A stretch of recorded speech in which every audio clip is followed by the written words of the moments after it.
Assalamualaikum warahmatullahi wabarakatuh. Kami dari grup I akan menjelaskan tentang soal P16.2, P16.4, dan P16.6. Sebelum itu, izinkan saya memperkenalkan anggota-anggota kami. Yang pertama ada saya, Giansa Puspita Sugianto dengan MM Mahir 125, lalu ada Muhammad Wongso dengan MP Mahir 144, ada Kenji Akamaruji dengan MP Mahir 088, dan Magdalena Purba dengan MP Mahir 151. Yang pertama, kita akan membahas tentang P16.2, yaitu Share Option Plan. Untuk soalnya seperti ini.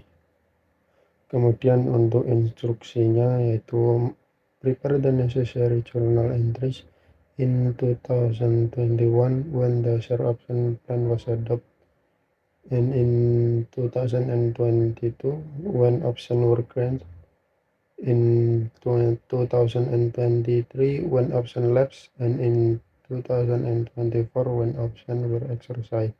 Yang artinya kita disuruh untuk menyiapkan entry jurnal yang diperlukan pada tahun 2021 ketika rencana opsi saham diadopsi, dan pada tahun 2022 ketika opsi diberikan, pada tahun 2023 ketika opsi berakhir, dan pada tahun 2024 ketika opsi dilaksanakan.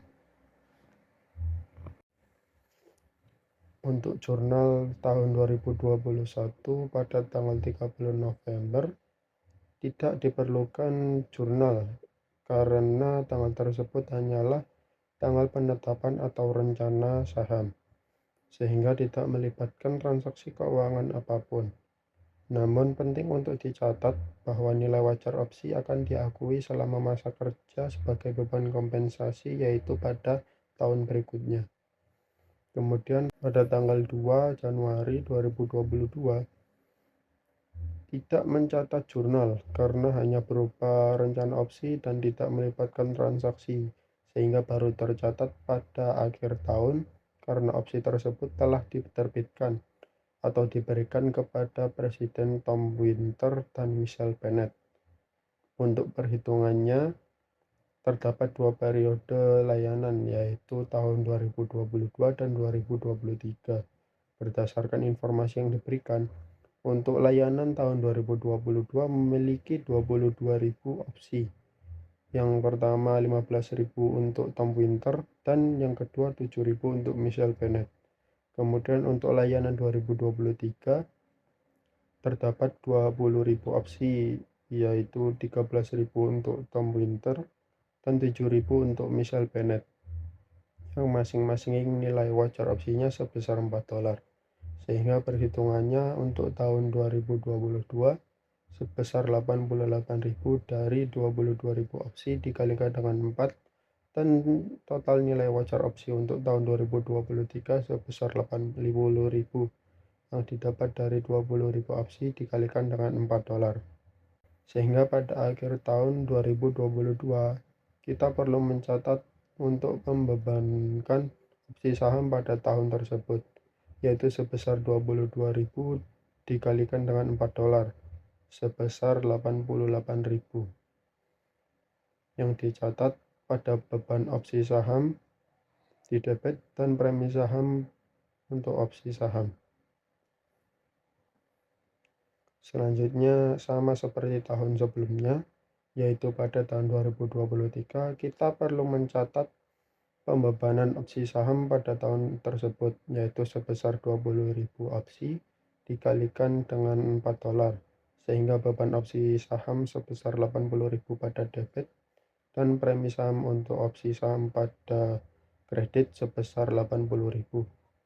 Kemudian kita juga perlu mencatat berakhirnya masa berlaku opsi pemilihan saham pada tahun kemarin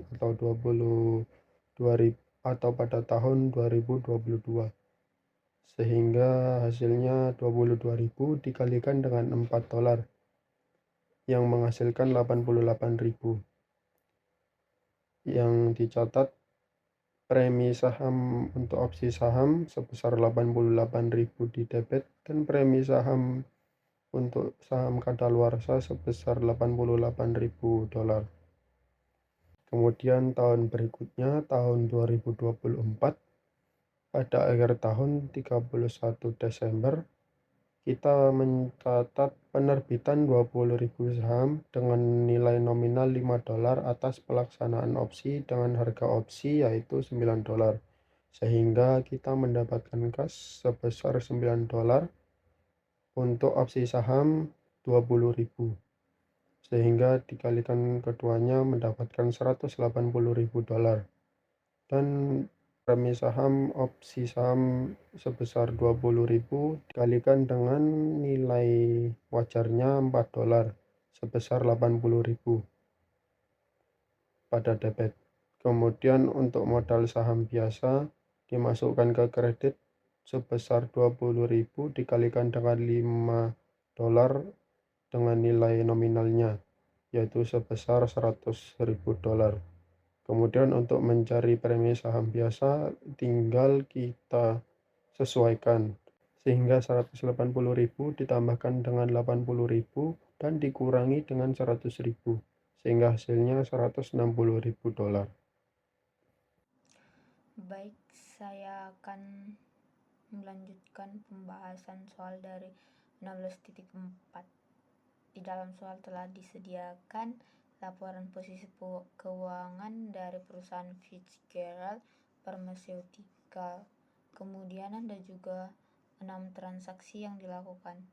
Nah, kita diminta untuk menghitung yang pertama ada basic earning per share dan yang kedua ada diluted earning per share.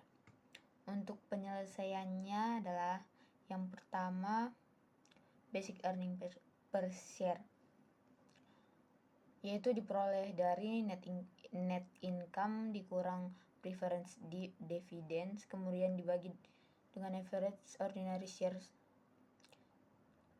yaitu 1.500.000 dikurang 75.000 per 1 juta dan hasilnya $1.425 atau 1,43 per share. Nah, preference dividends-nya itu diperoleh dari 6% kali 1.250.000 dan hasilnya 75.000. Yang kedua ada diluted earning per share, diperoleh dari net income dikurang preference dividends ditambah dengan interest setelah pajak, kemudian dibagi dengan average ordinary share plus potentially dilutive ordinary share, yaitu 1.500 dikurang 75.000 ditambah dengan 270.000 per 1 juta ditambah 250.000 ditambah 50.000, hasilnya adalah 1,30 per share. Nah, bunga setelah pajak itu diperoleh dari $450.000 dikali dengan 0,6 yaitu sebesar 270. Kemudian saham yang diasumsikan dan juga hasil dari pelaksanaan opsi. Saham yang diasumsikan diperoleh dari 5 juta dibagi dengan $1.000 per bond kali 50 share yaitu sebesar 250.000. Kemudian hasil pelaksanaan opsinya 200.000 dikali $15 sama dengan 3 juta. Kemudian ada saham yang diterbitkan setelah pelaksanaan opsi sebesar 200.000 dan rata-rata pasar plus hasil $15 dikali 3 juta sama dengan 150.000. Nah, hasil yang diterbitkan setelah pelaksanaan opsi dikurangi dengan rata-rata pasar plus hasil sebesar 50.000. 50.000 ini adalah saham tambahan yang beredar yang ditambah dengan saham yang diasumsikan dan didapatlah potentially dilutive ordinary share. Langsung saja ke soal P16.6. Nah, untuk soalnya bisa dilihat seperti ini. Dan untuk instruksinya sendiri yaitu yang pertama, determine the number of shares used to compute basic earnings per share for the year ended December 31st, 2023. Yang kedua, determine the number of shares used to compute diluted earnings per share for the year ended December 31st, 2023. Dan terakhir, compute the numerator in the basic earnings per share calculation for the year ended December 31st, 2023. Jadi untuk jawaban A, kita langsung saja. Yang pertama ada eventnya, beginning balance include 5% share dividend. Untuk tanggalnya 1 Januari hingga 1 April, share outstandingnya ada 2.100.000 dan itu didapat dari saham ordinarinya sebesar 2 juta dikali harga bersahamnya 21, lalu dikali dividennya sebesar 5% dan menghasilkan 2.100.000. Lalu dikali restatement yang artinya share splitnya itu, lalu dikali fraction of year 3/12 dan menghasilkan saham 1.050.000. Lalu yang kedua ada conversion of preference share pada tanggal 1 April hingga 1 Juli sebesar 2.520.000 dan ini didapat dari 400.000-nya dari soal, itu dikali dividennya 5%, lalu totalnya itu ditambah dengan 400.000 dan hasilnya 420. Lalu 420 itu akan ditambah dengan 2.100.000 akan menghasilkan 2.520.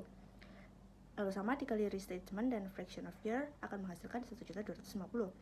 Lalu yang ketiga, share splitnya pada tanggal 1 Juli hingga 1 Agustus, yaitu senilai share outstandingnya senilai 5.040.000.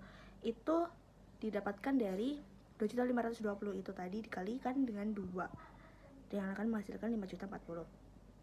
Lalu dikali dengan 1/12 hasilnya 420. Lalu issued share for building itu tanggal 1 Agustus hingga 1 November.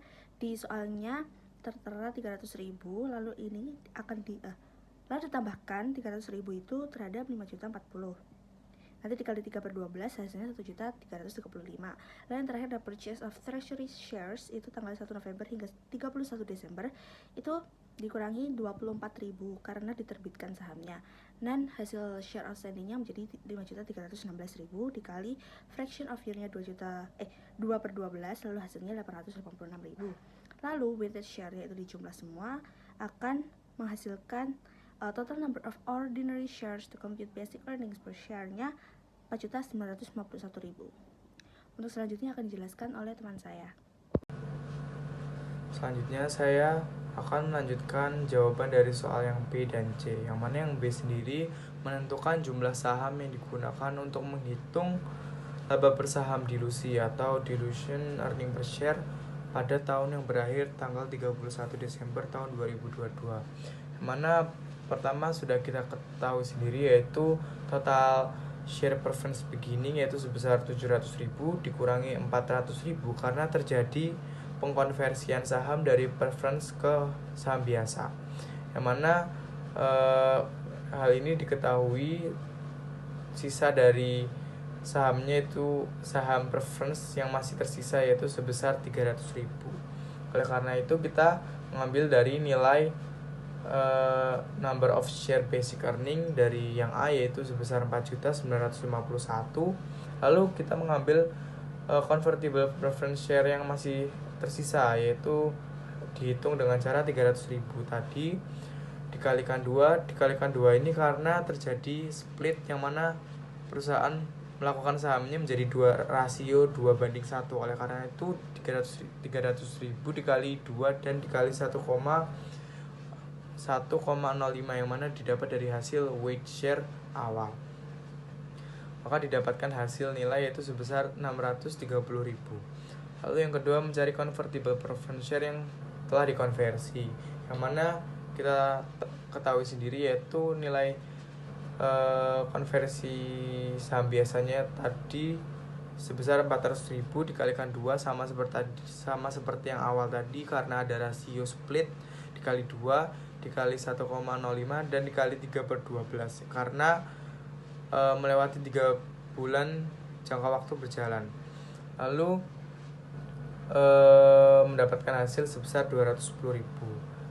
Maka kita mendapatkan total yaitu total dari share maka kita akan mendapatkan nilai dari dilusi earning per share-nya yaitu sebesar 5.791. Lalu yang C yaitu mencari perhitungan laba per saham untuk tahun yang berakhir tanggal 31 Desember tahun 2023. Yang mana pertama kita mengetahui after tax net income-nya dari soal yaitu sebesar 11.550.000. Lalu terjadi preference share dividend yaitu ada pada tanggal 31 Maret, yang mana sebelum pemecahan yaitu sebesar 700.000 saham dikalikan 0,75. Lalu yang kedua ada pada tanggal 30 Juni, 30 September, dan 31 Desember. Kali ini dikali 3 karena terjadi pada 3 bulan tersebut dan menggunakan nilai saham yang masih outstanding atau yang tersisa, maka akan didapatkan nilai sebesar 675.000. Maka apabila ditambah mendapatkan nilai dari preference share dividend yaitu sebesar 1.200.000. Nah, oleh karena itu adjusted net income sekarang yaitu 11.550 dikurangi 1.200.000, maka akan didapatkan nilai 10.350.